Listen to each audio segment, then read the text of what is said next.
US President Donald Trump has held separate phone calls with the Emir of Qatar and the Saudi Crown Prince to discuss ongoing attacks between Israel and Iran. Well, Heidi Jo Castro joins us now from Washington. So, Heidi, what have we been hearing from the US administration?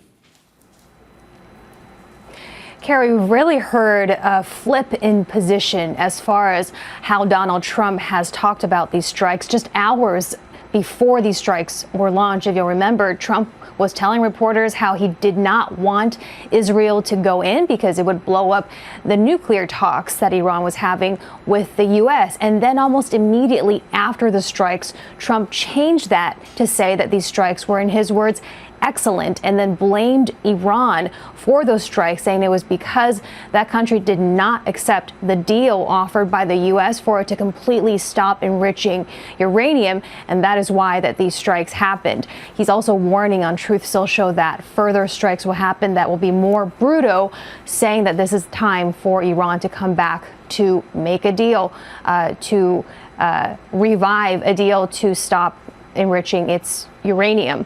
So really what we're seeing here is Trump caught between these two conflicting impulses that are really also embodied by the different sides of the Republican Party. We have those who want Trump to be the peacemaking diplomatic president that he promised he would be actually during his inauguration speech.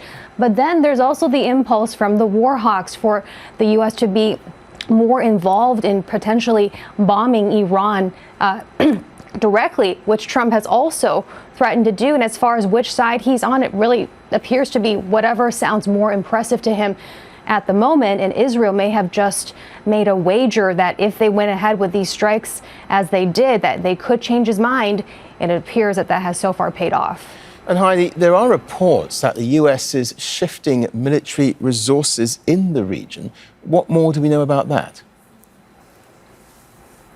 That's right, Carrie. We know that 2 destroyers are being moved closer to the region. They will be capable of shooting down more Iranian missiles aimed toward Israel, as the U.S. has already been doing to go against these counterattacks. Also, B-2 bombers in the preceding weeks have been moved to the Diego Garcia Island Air Force Base, which is notable because that could be a potential launching point if the U.S.